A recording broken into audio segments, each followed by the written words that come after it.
Hey guys, what is up? Thanks so much for listening to the Sports Town Podcast, or the STP Pod for short. We can't thank you enough. Now, today's episode is great, but before we talk about that, don't forget we're doing the Janus City Jersey giveaway. Again, it ends August 31st, which is actually tomorrow at the time of this recording. Don't forget to check that out. Again, all you have to follow us is Instagram at sports_podcast, and basically I have up to 4 entries. I won't tell you now, but you got to visit that. It'll be the link down in the description below.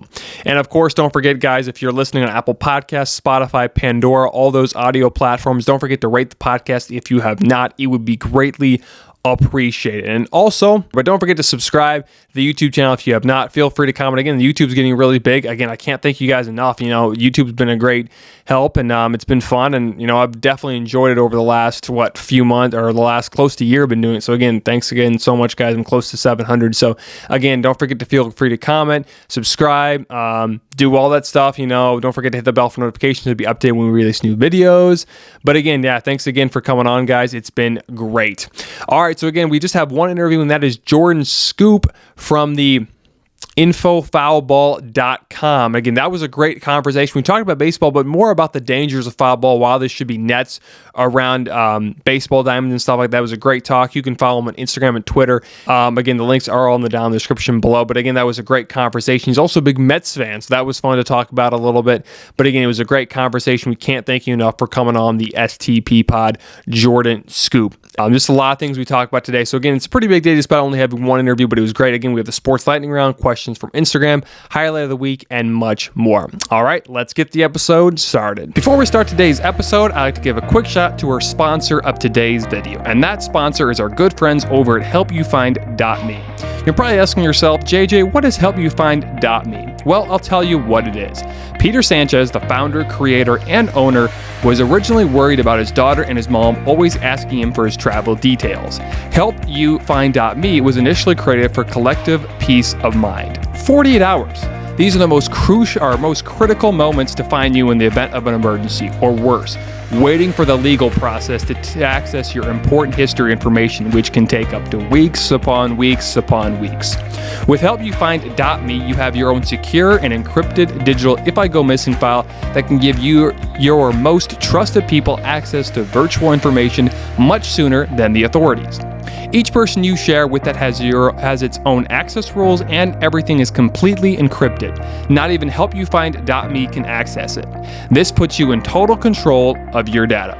You can also update your location, submit photos, screenshots, and post random information or notes on the go. It's as easy as texting with a friend. To find out more information, go to HelpYouFind.me. Also, don't forget to use the promo code down below in my description. If you use the promo code STP2021 to get 15% off your first order. Again, that promo code is STP2021 to get 15% off your first order. And go to, if you want more information, go to helpyoufind.me. And again, I'll put the link down in the description down below. All right, let's get back to the show.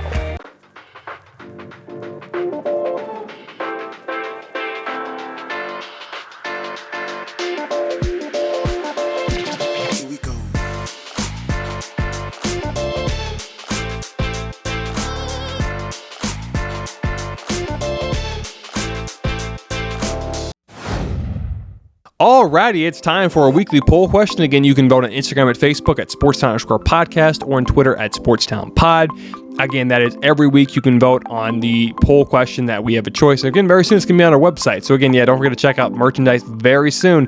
Pretty excited about that. Anyways, again, the first question was, who is your Super Bowl predictions? I kind of left it out there. I saw some Packers and Bills. I saw a lot of Packers. I saw some Ravens and Rams. But the one thing that stuck out to me was a rematch to the Chiefs and Buccaneers. Not surprising. Those right now are the two most talented teams in football. So I'm going to probably say the Chiefs and Buccaneers would make the most realistic. I've been saying ever since last year's Super Bowl began, Ravens and Rams. After the Rams made that massive move for Matt Stafford, I like the Ravens and Rams in the Super Bowl. That's going to be a classic, I think. But a lot of people would say Chiefs and Buccaneers. Makes a lot of sense because both teams are really talented. But again, thanks for voting on that one. The second question, who should be the AL and NL MVP? A lot of people are saying it's kind of a toss-up between Bryce Harper and Fernando Tatistas. But I think Tatistas ended up winning the edge on 53% of the vote. But again, I understand Tatistas. He's been really good. Harper's been great. But as we mentioned there a few episodes ago when trying to remember when we had the Take a Pitch podcast come on. They talked about how so good Fernando Tatis is, and he does everything for the team. So again, I think he's the best player out there, and I really like Fernando Tatis winning the MVP as well. Even though Buster Posey early on in the year was doing great, Jacob deGrom probably would have won the MVP if he wouldn't got hurt. But again, that's beside the point. And the next question is, what about the AL MVP? Now, a lot of you guys easily said Shohei Ohtani. I think 88% of you did. I got some Vladimir Guerrero Jr. ones, and I think I also got some votes for some pitchers. I can't remember who they were, but I agree with Ohtani. I think he's going to easily win. I mean, he's a pitcher / DH. I mean, he can do almost anything. But again, it's been a great. But again, thanks for voting for the voting. You can vote on Instagram, at Facebook at sports_podcast, or on Twitter at sports_pod. This is the highlight of the week. Reyes fires, swing and a drive, deep left field. This is way back. Walk him off. Chris Taylor!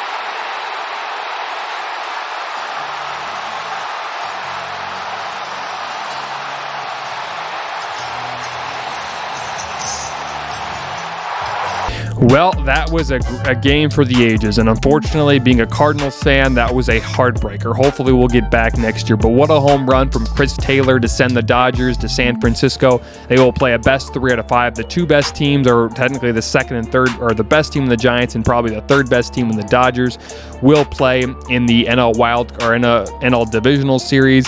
But Chris Taylor comes up clutch.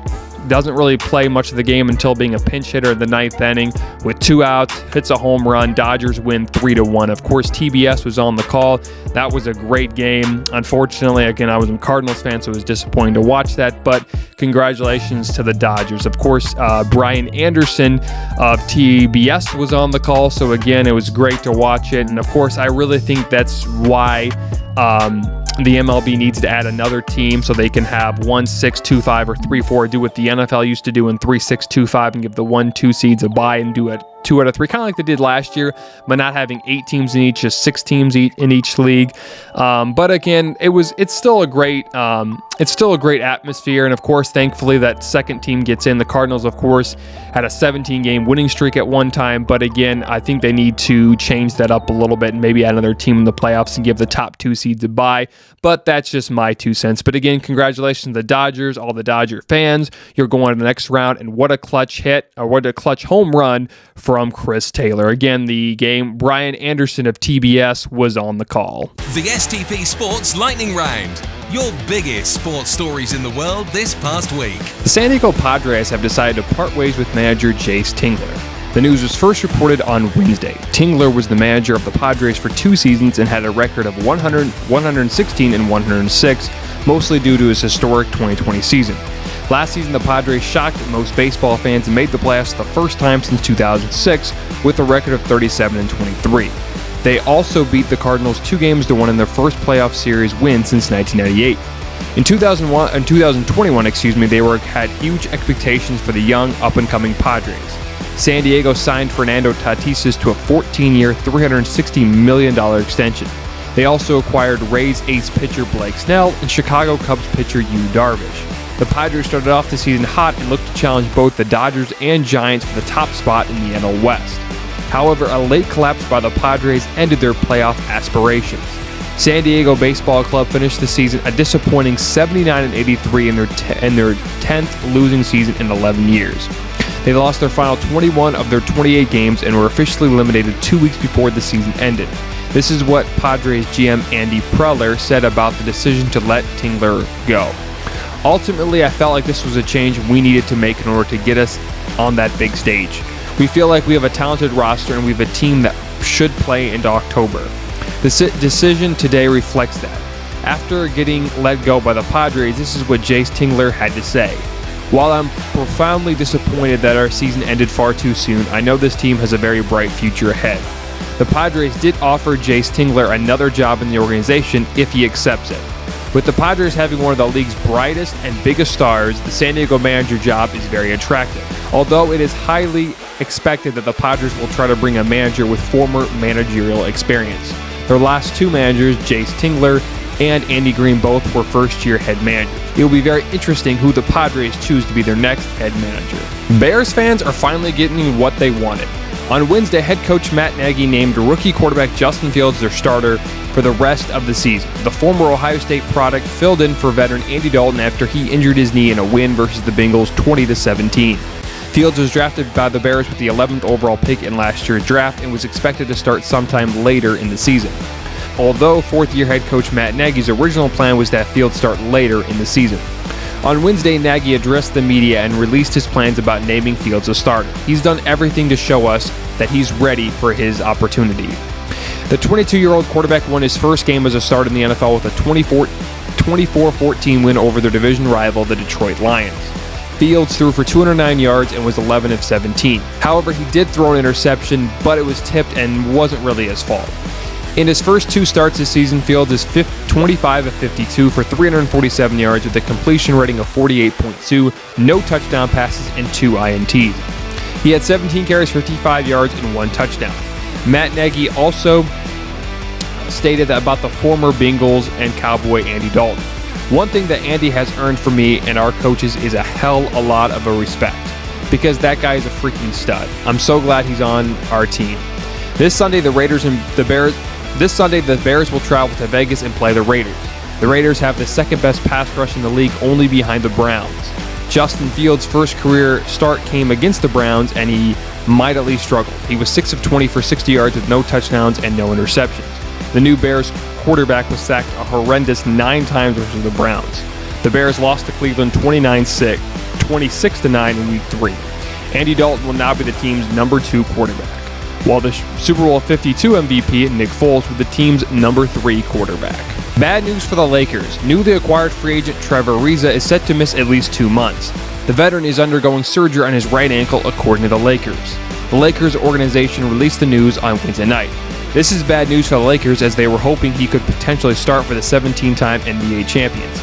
If they are lucky, he could possibly suit up for the first time for the Lakers right before Christmas. Ariza was going to be competing with 10-time All-Star Carmelo Anthony for minutes behind LeBron James and Anthony Davis. Unfortunately for the Lakers, Ariza did not play in training camp and will miss all of the preseason. So the 2020 NBA champs did not get to see the 17-year vet perform for the purple and gold. This will be the former UCLA product's 17th season and second stint with the Lakers. He was with LA in 2008 and 2009. The 36-year-old helped the Lakers win the title in 2009 when they beat the Magic in 5 games. Since then, he has played with a plethora of teams. He has played with the Lakers. He has played for the Rockets twice, the Hornets, the Wizards twice, the Suns, the Kings, the Trailblazers, and the Heat.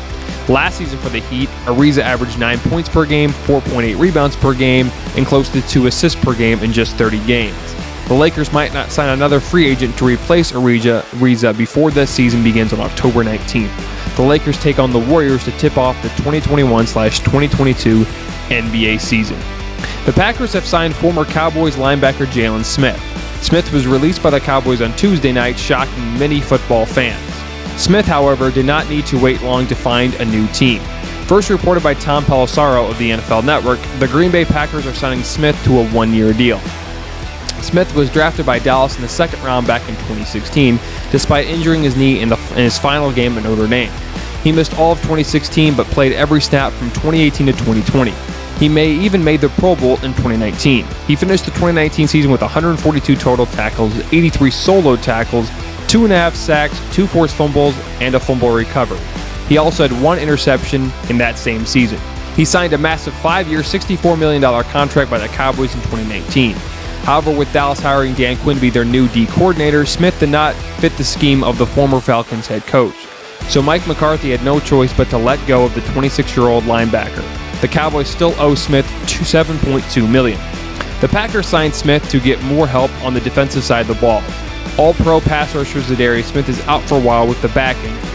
Green Bay will not owe Smith anything, as the Cowboys will still need to pay Smith his remaining contract extension that he signed back in 2019. The Packers play the Bengals this Sunday and will look to go 4-1 on the season. It's happening. The wait is over, folks. The Match 5 will feature the games of golf's biggest stars. It also brings one of the game's biggest rivalries, or at least it used to be. Bryson Chambeau versus Brooks Capco will officially happen the day after Thanksgiving. It will be a 12-hole event in Las Vegas. It will be played at Wynn Golf Course at 4 p.m. Eastern. It will be broadcasted live on TNT, TBS, True TV, and HLN. It will be the 5th installment of Capital One's The Match, and for the first time, it will not have Phil Mickelson playing in it. However, he's expected to be part of the broadcast team. This will be the 2020 U.S. Open champion's second time in the match, as in the summer, he and Aaron Rodgers teamed up to beat Tom Brady and Phil Mickelson in Big Sky, Montana. Brooks versus Bryson became a big rivalry over the past year. However, the rivalry seemed to be a thing of the past, as both Koepka and Chambeau helped lead Team USA to defeat Europe at the Ryder Cup 19-9 at Whistling Straits in Wisconsin. The two even hugged at the celebration. However, the rivalry started back in 2019 when the four-time major champion criticized DeChambeau for being too slow. Then DeChambeau criticized Koepka's body, and the two have traded barbs ever since. However, the rivalry has seemed to cool down for at least now. One thing is for sure though, this match will be very fun to watch. Former female bantamweight champion Holly Holm has been forced to withdraw from UFC Fight Night after having a knee injury. She was scheduled to fight Norma Dumont on October 16th, but that will no longer happen. Ariel Helwani was the first to report the news. Holm has not fought since last October as she defeated Irene Aldana at UFC on ESPN 16. The 39-year-old from New Mexico is also scheduled to fight Juliana Pena in June, but she had to withdraw because she had a kidney issue that required surgery. With the former bantamweight champion withdrawing from the fight, Aspen Ladd will now replace Holm. Ladd is 26 years old, and this will be her biggest fight to date. The 26-year-old was scheduled to fight Macy Chasson, but that fight was canceled because she missed weight. Ladd wrote on social media that her opponent did not want to fight her after she missed weight. After missing the weight, she took full responsibility for not making weight. Ladd missed the entire year of 2020 after tearing her ACL. Dermont is 6-1 and 2-1 in the UFC. The card was also supposed to feature former bantamweight champion Miesha Tate versus Katlyn Vieira, but that was rescheduled. Tate tested positive for COVID-19, and now the fight is rescheduled for November 20th. UFC Fight Night, Dermont versus Ladd, is scheduled for October 16th, and the card will start at 7 p.m. Eastern. The New England Patriots have traded former Defensive Player of the Year Stefan Gilmore to the Carolina Panthers for a 6th-round pick. The trade became official on Wednesday. The New England Patriots planned to release Gilmore in the afternoon, but the Carolina Panthers got a trade right before that happened. Gilmore will not be able to play with the Panthers until Week 7 versus the Giants on October 24th. Gilmore is currently on the PUP list. Gilmore only played 11 games last year and dealt with a quad injury. He also missed time last year due to COVID-19. Stefan Gilmore has wanted a bigger contract the last 2 years and did not participate in training camp this season. The former Gamecock is from South Carolina and is happy to be close to home. He's a 4-time Pro Bowler and has made the All-Pro team twice. The Carolina Panthers have been very aggressive to find a shutdown corner. They've lost their first-round pick J.C. Horn to an injury and traded for former Jags 2020 first-round pick E.J. Henderson. The Carolina Panthers are currently 3-1 and are trying to compete with the Buccaneers for first place in the NFC South. Despite the trade, some people still believe that Gilmore is the best corner in the league, and the Panthers got a steal in the former South Carolina product.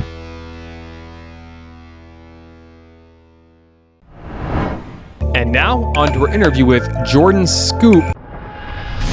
Alrighty, I am pleased to be joined by Jordan Skopp of foulballsafetynow.com. How's it going, Jordan? Pretty good, JJ. Thanks for having me on the show. Yeah, thanks for wanting to come on.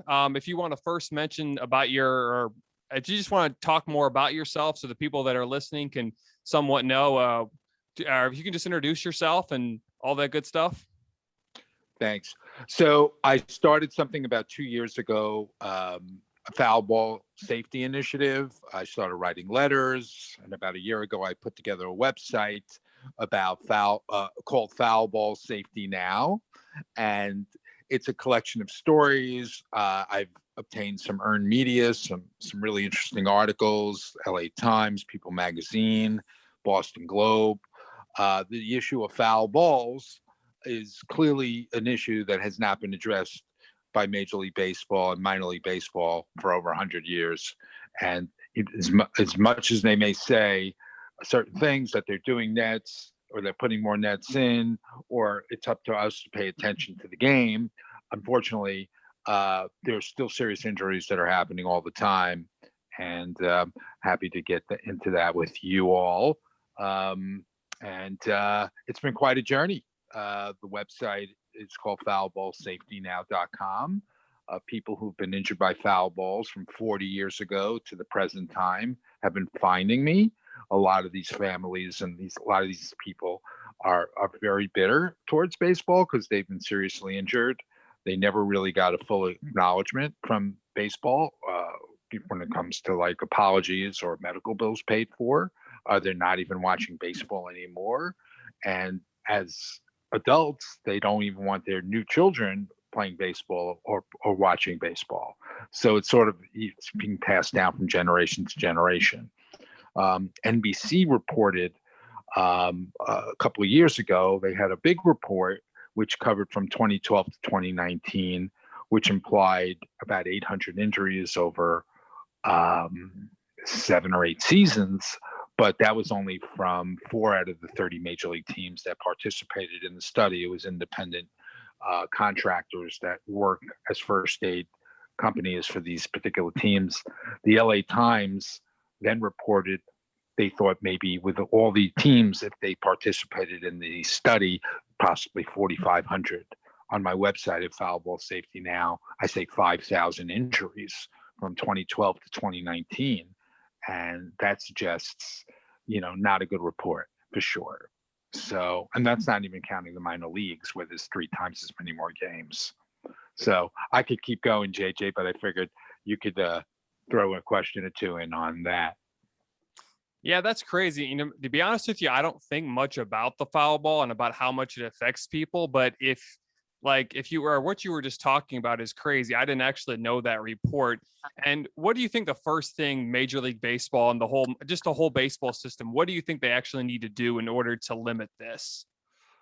Sure. So I think at this stage of the game, baseball's been dishonest with their public. They knew since 1970 it wasn't a matter of if, but when some serious injury would occur. A 14-year-old young man died at Dodger Stadium in 1970 from a foul ball. But he was behind the first base dugout area. And unfortunately, baseball hasn't been honest with us. And they know that it's not a matter of if, but when. And most families don't have these clues. They know that there's a chance of catching a foul ball, but they look at it as a good time and having fun. But, as we all know, the little girl who got hurt in Houston 2 years ago off the bat of Albert Almora, she was hurt past end of dugouts. I found out from doing a survey calling nearly 100 minor league ballparks 3-4 months ago when the season began, that at least 42 of the ballparks still did not have netting past end of dugouts. And that little girl was slammed past end of dugouts. And certainly there's been no proactive initiative. The regulatory agencies, to answer your question, JJ, the regulatory agencies need to come in with their architects and engineers to all 120 minor league ballparks and all 30 major league ballparks to tell us where the nets need to go, how high, how far, how wide.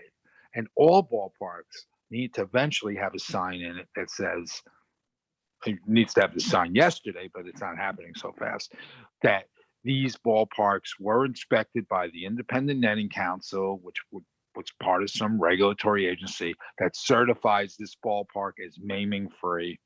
And once we know going forward, then nobody's going to have 7 stitches and a black eye or worse, which, the 7 stitches and a black eye just happened a few weeks ago in San Francisco off of the bat of Justin Turner. The minor leagues, unfortunately, less media, so it's hard to document all these cases.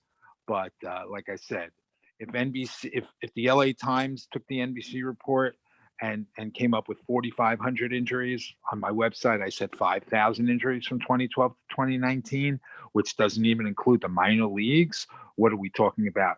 There's 3 times as many more games in the minor leagues, which there were at the time. There were 2,400 major league games a year, in normal seasons, and there was 9,000 games in the minor leagues that season. Now we're reduced a little bit from 160 minor league clubs to 120. but still, I found at least 42 still did not have netting over the dugout. And in Peoria, Illinois, which I actually rented an airplane to make a statement, they didn't even have netting over the dugout during the games early in the season. They said their nets were on order. I mean, what landlord could get away with knowing that their bricks are loose and they're waiting for the cement to arrive overseas, and that only every week or two a brick will come down? Because the last time we had a full Major League season in 2019, there was somebody who reported from on Major League Baseball. Kelsey McKinney from Deadspin said 15 people were maimed in a 26 and 1/2 week season on the Major League level, and she documents all those injuries. And so how many were maimed on the minor leagues? Possibly 40.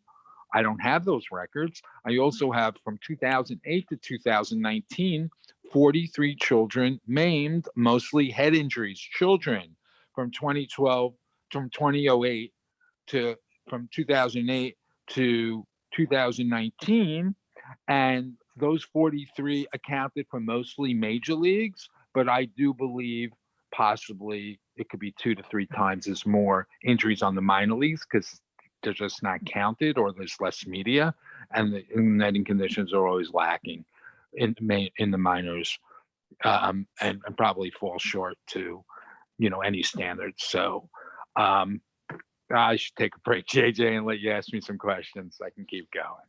You're fine. That was actually, I didn't realize how many, how bad it really is. And I know the NHL does this, and probably you're probably saying more if the MLB and just all baseball in general should add some type of net all around the stadium. But I know the NHL, when they do theirs, they put plexiglass around the whole arena or whatever. But do you think eventually, or do you think the MLB should just put a bunch of nets around, or maybe plexiglass, or what do you think would be a better option for Major League Baseball and just baseball parks in general? Sure. So there was also a second death at Dodger Stadium in 2018, a 79-year-old woman who was celebrating her birthday and anniversary. And she was hit with a ball behind home plate going 93 miles per hour up in a low section. And those Major League ballparks, balls fly behind home plate. So the Dodgers took 1 year. It took 1 year from about the time she was killed to elevate the net, go up vertically behind home plate. Now, did the other 29 out of 30 teams do something similar?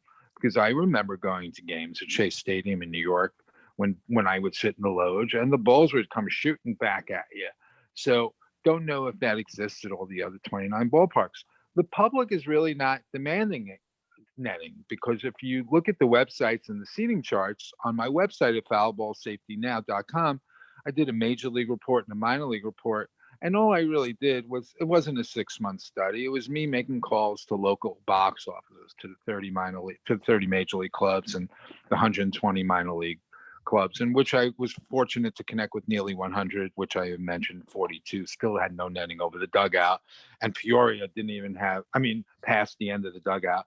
And in Peoria, they didn't even have netting over the dugout. And if you go to my website, I have a video of before nets were put over the dugouts, like in 2014, 2015, there was a ball that goes in between two guys. And if that had connected with one of those guys, because it was right off the bat and the camera had it directly off the bat and right between the guys in slow motion.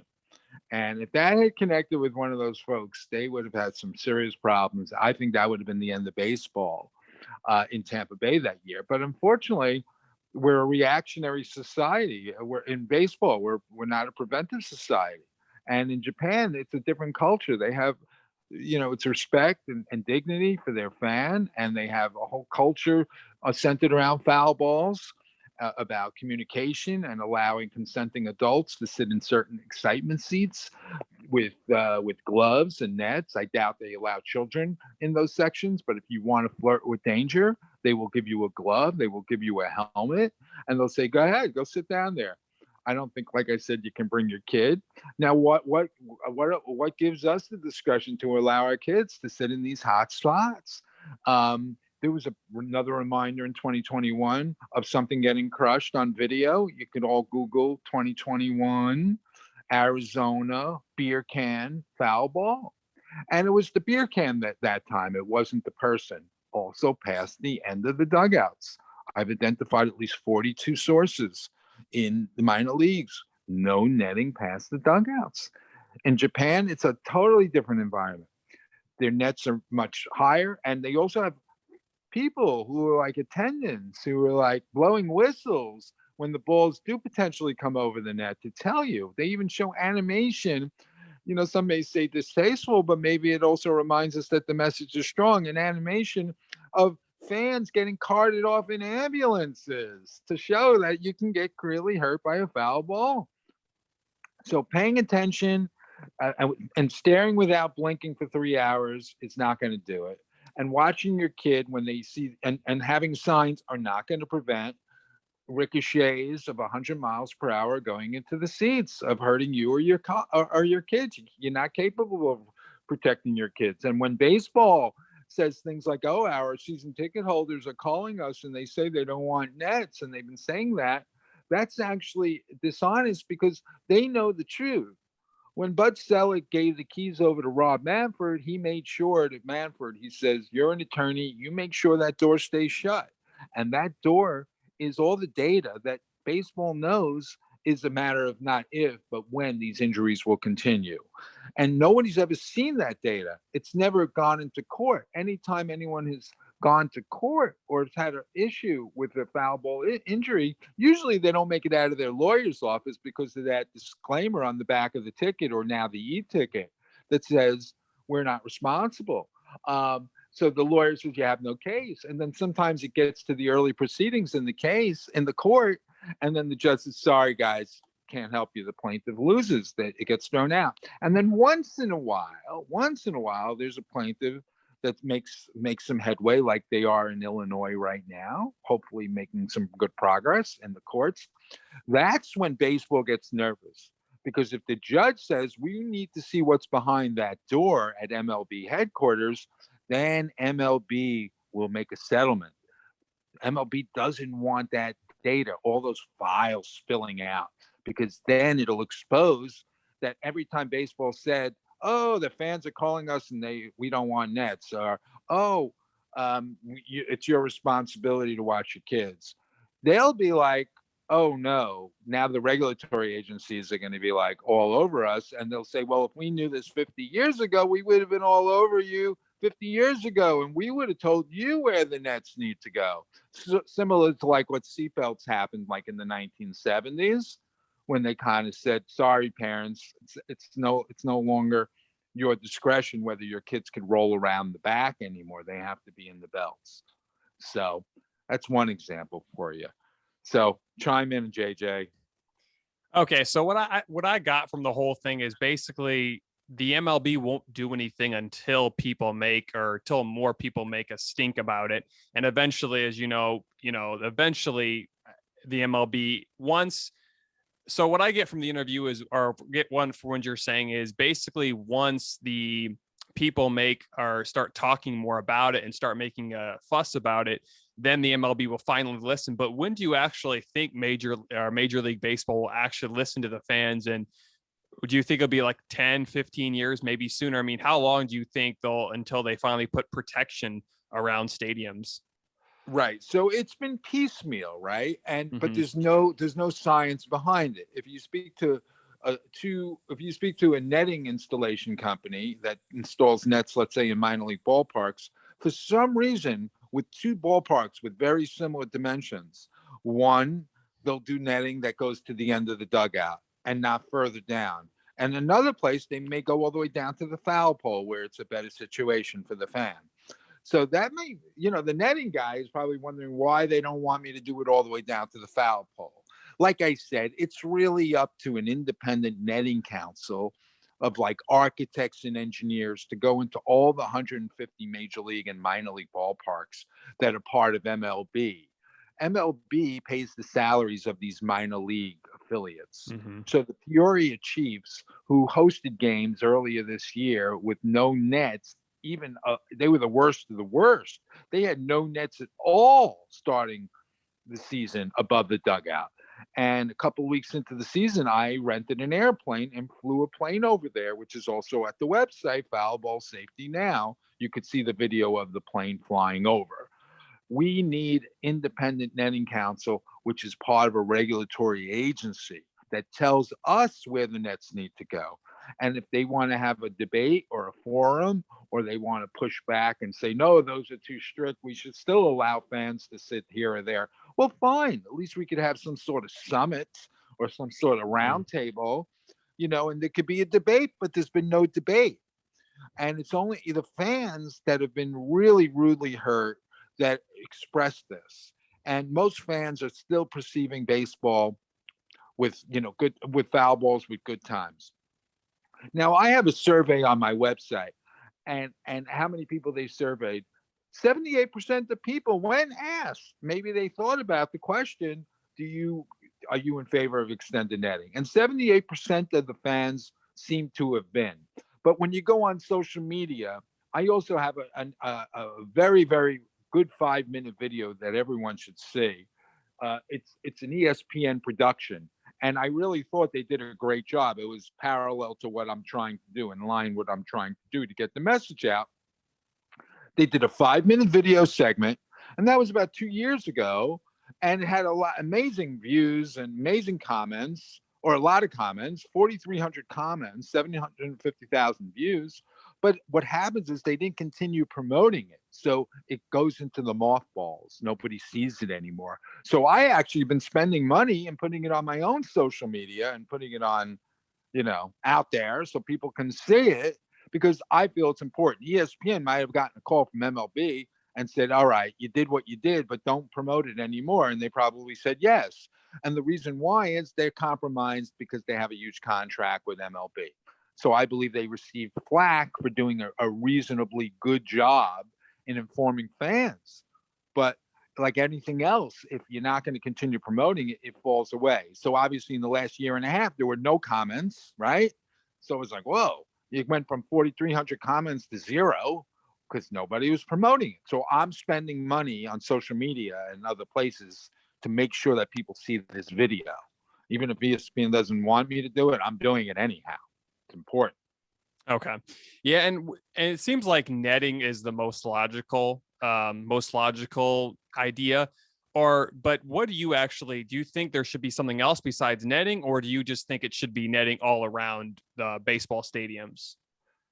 It's really above our pay grade. I want people to have an opportunity to catch a foul ball. Maybe the worst case scenario, there'll be like 14 hands around your hand and somebody will squeeze the back of your hand, or you'll get a bruise on your finger from the ball. But no line drive should be smacking us in the face like that little girl in split seconds. Did that family think and have any clue that they were going to be in a situation that they could potentially be in an emergency room? Aren't they going to be pissed when they find out they could have been part of a weekly or a biweekly statistic? And if they knew that in advance, would they have brought their little child to the game? I think probably not. What parent would? Most parents just don't think about, protecting their kids at games. And why should they? And baseball's been getting away with this for 50 years. And on my website, I compare them to big tobacco. They're no different. They know the risks. For some reason, the regulatory agencies did not come in and swoop in when they should have, certainly in 1970, when Alan Fish died. But baseball knew that these close calls and this flirting with danger would continue year after year after year. I've interviewed a woman from 1979 who lost her eye. She has no longer one eye. And she, as an adult, was so happy that her child chose not to play baseball. It has long-term effects. People are bitter. They never get apologies. They don't get their medical bills paid for. Baseball can't legitimately apologize because it'll be an admission of guilt. So these people are displaced. These people need to be welcomed back to the game. And this Field of Dreams fantasy from a couple of weeks ago, I also rented another airplane with another message that read Field of Screams. And the reason why I did that is I wanted the people on the ground to say, Field of Dreams, look at Field of Screams and go to foulballsafetynow.com. They're portraying a fantasy These people need to be welcomed back to the game. So how many crushed heads and lost eyes are there over the last 40 years where people are bitter and they don't watch the games anymore and they don't want their children playing baseball anymore or starting to play baseball? Like, they need to be welcomed back. They need to be treated with dignity. And if that ever really happened, that means there would be a whole changing of the guard, because the public sentiment would be like, oh, you mean those people knew about it in advance? All those owners and lawyers within baseball knew about this? Yes, all the secrets are still behind the doors at MLB, and they've never seen the light of day. It's fortunate that the NBC report came out 2 years ago. The LA Times suggested 4,500 injuries if all the teams participated, all the independent contractors who work at First Aid. And I'm saying 5,000. So we're close on that. And all the other statistics I read off to you before. Yeah, that's very fascinating, because again, I don't think about those things, but you just mentioned all that, and really it brings up a lot of interesting points. And and sometimes you forget about too, not just baseballs, you also have bats flying everywhere, and it can be very dangerous, as you mentioned. And it's very fascinating to see all these points that you're bringing up. But again, before we started recording, you talked more about the baseball season. You talked about you're kind of a fan, and who is actually your favorite team in Major League Baseball? Yeah, so my favorite team is the New York Mets. I'm from New York, and two things actually grew on me and why this campaign got going. There was an incident when I was with a group of folks about 15, 16, 17 years ago in Brooklyn at the Brooklyn Cyclone game in Coney Island, if anyone's been to Coney Island. On Surf Avenue, we're standing outside the ballpark, and the ball comes flying outside, and nobody knows the ball's coming and going to fall on you. And it hit this person we were with in the forearm, and they had a big welt on their forearm. If it hit the person on the head, would that have sent it into a concussion? Maybe. It wasn't a 90-mile-an-hour line drive, but it did leave him with a welt on his forearm, and that kind of stuck with me. And then in 2006, also at Shea Stadium, a big playoff game with the Mets and the Cardinals, and the only ticket I could find was like a few rows from the field, and it cost a lot of money. And I was like, okay, I'll do it, because it was a big playoff game. And I was a few seats away from Jerry Seinfeld, the big celebrity. And at the time, there were no nets over the dugout, similar to the video that's on the website at foulballsafetynow.com, with the video showing the ball going in between the two heads of the guys in the first or second row. And I was in one of those type of seats. And I was nervous for the whole game. And I was like, I don't know how people could do this all the time. I'm nervous right now. So I'm watching the playoff game, and I'm intense on the game, but I'm also like, a ball could be flicked at me in 100 miles an hour, and I'm not going to be able to get out of the way. But whatever. I took in the experience, and it left me with a feeling of like, I wouldn't go sit there again, that kind of thing. I wouldn't be looking for seats in those sections, even if they were given to me for free. So, but I'm a huge New York Met fan. I still have hope, because I'm an ultimate optimist. It might be the worst of it might be the worst division in the National League this year. There's still 7.5 games out with how many games to go, a month and a week. But you win 3 and the other team loses 3, and then you're 4.5 out. So it's all about getting closer to keeping baseball interesting till the end of the year. So I really am a big baseball fan, and I'm not just looking to make trouble. I'm just somebody who's been presented this. I'm trying to make heads or tails over this. It's like, I'm not unearthing anything. You can find documentation of injuries. I'm doing research. I'm just trying to put it into context. And it's not just the owners that I'm pissed at. I'm also pissed at the baseball writers and the players and the broadcasters, because certainly the players could have done more. Certainly they were baseball players. They came through the ranks, through the minor leagues. There's no union in the minor leagues. A lot of these players don't make money at all. And they're just trying to keep their eye on the prize, which is becoming a major leaguer. Most will not. There's 5,000 minor leaguers or so, and most will not make the major leagues. But, they bear the burden. They know that they can name somebody. They tell their own family members when my book comes out, I'll have quotes from some minor leaguers that say, no, mom and dad, you cannot sit there. You need to sit behind the nets. But, they're not getting on the public address and telling everybody else. There's been baseball players like Nomar Garcia Parra, who was nervous, maybe a little obsessive about it, but maybe he felt like he had to be. Like he would be a third baseman 15, 20 years ago, and he'd go over to the sides and tell mom and dad to switch seats with the kid because the kid would be closer to the home plate area. Not that 3 feet would make a difference, but, rather the father take the clunk of get it with the ball rather than the kid. And he would actually go up and tell people because he knew his families were safe, but everyone else wasn't. And I mean, he could probably have found 100 people to talk to, but he found maybe 1-2 people a day to do that to. That's pretty an interesting example. And I have quotes from players stacked on top of each other saying they don't allow their families to sit in certain sections. It would be really interesting to get the broadcasters and their sports writers, who are journalists, mind you, to talk about their own feelings. They probably tell the same thing to their own families, but I believe they haven't been properly informing all of us because they don't want to offend the client, which is baseball. And they don't want to get in trouble with their editors at the newspapers. So they feel like it's not their responsibility, but I do believe it is. And I believe they could have banded together a long, long time ago and said, listen, we're journalists. We know the frequency of this. Our families know about it, but these poor fans don't. And nobody stepped up. And even Jeff Passan from ESPN, and maybe Ken Rosenthal, a couple of guys, who said a few things after the little girl got hurt in 2019. Jeff Passan from ESPN, big baseball guy, went on PBS, a PBS show. You guys could check it out. And yeah, he said all the right things. Regulatory agencies, government needs to come in and tell us where the nets need to go, that kind of thing. But, if you only say something for 5 minutes, I'm sorry. You tried, but you should have did more. You're still collecting a big paycheck. You still work in the industry of baseball. And like I said, I believe once the fans really realize that their growing families were sitting ducks in the shooting gallery, if you will, they're going to have their epiphany of outrage. And they'll say, you mean every time we came to the game, we could have been part of a weekly or biweekly statistic? Absolutely. And baseball knew this in advance? Sure they did. And they didn't tell us?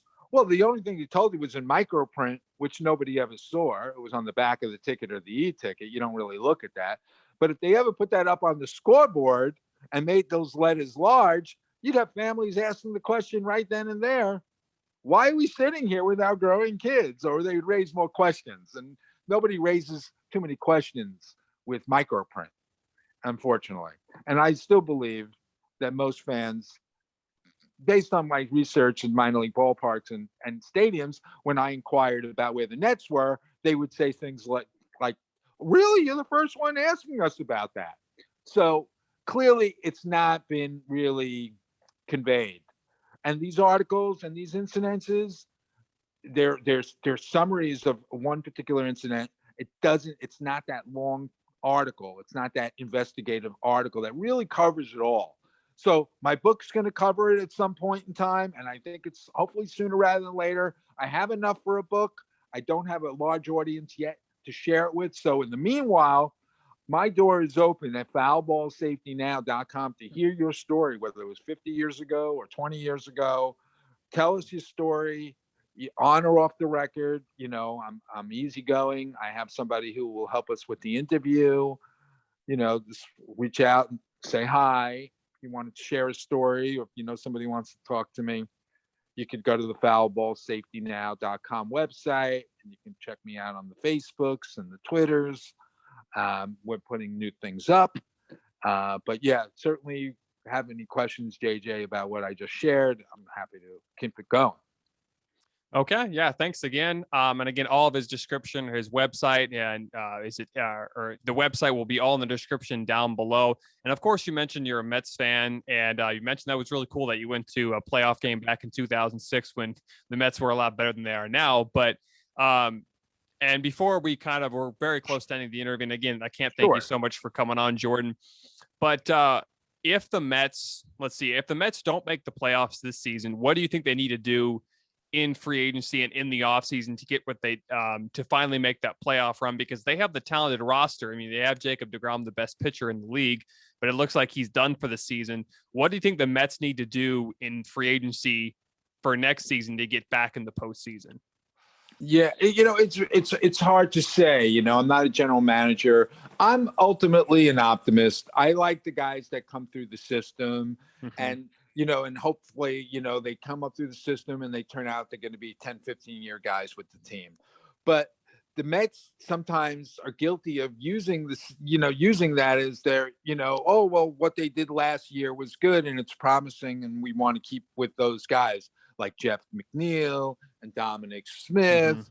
But they don't have that many years of major league experience. And yes, they signed Francisco Lindor. And he was the guy, and I don't know if it's going to work for him in New York. He was injured in the last month or so, but even before that, he wasn't having a Francisco Lindor kind of year, and they locked in to him for a long time. They have a new owner. Apparently, they're willing to spend some money, try to keep up with the Yankees, but the Yankees keep getting reinforcements. When you think they're down and out 3 weeks ago, boom, they win like 10 in a row, 12 in a row, and they're like, the Yankees are the Yankees and the Mets are the Mets. But I'm a Met fan, and maybe there'll be some more spending at the end of the year, and maybe they'll go with more, certain veterans rather than promising up and coming major leaguers that don't have the years under their belt. You may not be able to rely on those guys if they don't have all those games under their belt. I don't know if Jeff McNeil is going to stay as a productive hitter, and I don't know if Dominic Smith is going to be an everyday player, and J.D. Davis and a few other guys. But I appreciate you bringing that up. Just a huge Met fan. Let's see what happens in the next 2 weeks. The Mets are playing all the bottom teams in the next 15 days. Maybe they'll go 11-4, 12-3, and shock me. But I'll keep tuning in. I'll keep paying attention. But this issue is huge. At the website, again, go to foulballsafetynow.com and sign these 2 petitions about the Nets and about repealing the baseball rule, because those will all lead to baseball being forced to make the Nets happen, and people won't be in harm's way. And I'm just going to remain a big baseball fan. I'm just going to remain a huge advocate, to this issue. And, guys like Gerwin Goldblum, who lost his wife, Linda, he's talked to me time after time on some of these virtual press conferences, and it's been really interesting. And I have a handful of victims that keep coming back and feel like they want to convey this important message to you guys. So it was really a pleasure, JJ, and hope it's a good season for you. What's your favorite team? I am actually a Cardinals fan, so I'm kind of in the same boat you guys are in right now. We're I think 64 and 62, I believe, at the time of this recording, and we're kind of similar to the way the Mets are run, because it's mostly through DeGrom. We're through Flaherty, and looks like Flaherty's done for the rest of the year too. But I mean, we still have a chance, but with the way the NL Central is running, like the NL East isn't very good, but the Mets still have a chance, unlike the NL Central, because I feel like that's the Brewers division right now, and the Brewers are very good. Right. But it's kind of a disappointing season because we had a talented roster, but I mean, I guess we still have a chance, but it's just right now we just haven't been playing well. You can't lose to the Pirates anytime. They're a terrible organization. If you lose to them, that's just sad. Right. But if we don't make it this year, maybe next season, we just need to add on our pitching, similar to the Mets. I think that's what the Mets need to do. They need to add more pitchers. I know they have some decent ones, but if you want to really win baseball games, you got to have good pitching staff. And you look at what the Giants did way back in 2012, and 2014. They had a great pitching staff, and their hitting eventually got good. And it's always, if you have good pitching will beat good hitting any day. So I think that's what the Mets and the Cardinals both need to do. But again, it's been an interesting season. I mean, you see what Ohtani's been able to do with the Angels. Buster Posey has came alive for the Giants. Bryce Harper's finally proven to people that he's still an elite player, and he was worth the contract that he got a few years ago. Right. But before, again, we end the interview, and again, guys, don't forget to check out his website, foulballsafetynow.com. Again, I'll put all the links in the description down below. But do you have a World Series prediction? I don't have any predictions. I'm just I'm just watching games and from time to time, and and I don't really know. We'll see how it goes. You probably more informed on that, and I am, but I don't have a prediction right now. I'll still tune in and day to day and keep track on what the Mets is doing, and maybe in a couple of weeks I'll start paying more attention to it. But I really appreciate the time, JJ. This has really been good. Yeah, no problem. Again, go check out his website at foulballsafetynow.com. He also is going to be writing a book here soon. So again, thanks for coming. I'll put all the links in the description down below. Also have all your social media like Instagram, Facebook, Twitter, all that good stuff. And again, thanks for coming on, Jordan. Have a wonderful day. Thanks again. Alrighty, it's time to end our show with our segment Questions from Instagram, where I answer 3 fan sports questions. And of course, if you want to be part of Questions from Instagram, just don't forget to follow us on Instagram at sports_podcast. And every Wednesday or Friday, I'll usually put up questions from Instagram on the STP pod story, answer or ask any type of sports question. I will try to answer them and give you a shout out on the most recent episode. The first question comes from @JakeLewis44. I think it's @Jake_Lewis44. That's my bad. He asked, how many teams do you think win or go to the playoffs this year in the NFC West? Well, I think 2 makes a lot of sense because, again, that can really go on, but I'm going to say 3. I think the Rams are going to make it, the Seahawks are going to make it, I think the 49ers are going to edge out the Cardinals. I don't know if I like Cliff Kingsbury as a coach. Their defense is really good. Their secondary is going to be a little weak, though. I'm a little worried about that, and I just don't know if I can trust Cliff Kingsbury because they had a pretty good team last year and they still missed the playoffs, and guess what? He had Mahomes for how many years of college and he couldn't lead them, one bowl game? So that makes me a little nervous. So again, I'm not really too keen on Cliff Kingsbury leading the Cardinals to the playoffs. So I'll say 3, the Rams, Niners, and Seahawks, and the Cardinals will miss the playoffs. Thanks for the question @JakeLewis_44. This next person comes from @SillyMike, and he asked, what's next for Jake Paul now that he knocked out Tyron Woodley, and what's next for Tyron Woodley, or didn't knock him out, but what's next after beating him in split decision, and what's next for Tyron Woodley after coming up so short against Jake Paul? Well, first of all, Jake Paul is probably going to end up fighting, I don't know, to be honest with you. I'd love to see him fight Tommy Fury, but he's not going to because Fury's a lot bigger than he is. He wants to fight Canelo Alvarez. That's not going to happen. I can't see that happening. So, I think Tommy Fury should be his next matchup, but I feel like he's going to try to schedule someone else that's smaller than him and not quite his size, just because that's Jake Paul, and he's not going to fight anybody his size until he gets really good. But I really think Tyron Woodley won that fight. It was just Paul had more punches, and Ty goes to the runner because, of course, Jake Paul, it's his fight, and he threw more punches despite Tyron Woodley being more powerful and having the edge on most of all the punches. But again, thanks for the question Silly Mike. I do think next Jake Paul, he's probably going to find another type of boxer. For Tyron Woodley, that's a tough question. I think he needs to fight one more time. I'd love to see a rematch next year. I could see him fighting another UFC guy maybe, or another small amateur, not amateur, but a professional boxer. But I think next year they might have a chance to fight again. But I can't really answer your question, but it's so hard to really really answer. But thanks for the question Silly Mike. Now the next question, the last one, comes from @BrandonSmith838, and he asked, in your opinion, what NBA team had the best offseason last year or this offseason?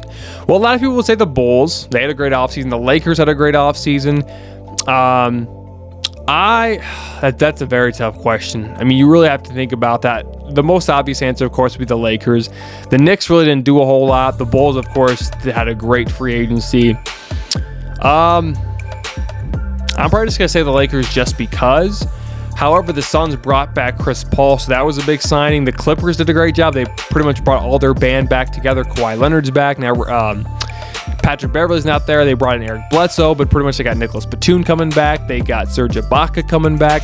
I like Reggie Jackson coming back. I like that team. Not sure if they're going to win this year, but definitely next year. But I'm going to say either the Lakers or Bulls won the free agents. I would say the losers. I'd say the Blazers are the biggest losers. The Knicks, not a huge fan of what they did. They didn't really do a whole lot. But yeah, I would definitely say the Lakers and probably Bulls were the winners of NBA free agency this year. But again, thanks for the question, guys. And again, that was a great question @BrandonSmith838. Again, if you want to be part of Questions from Instagram, just type in your sports question, the STP pod story. All right, that's a wrap for this episode.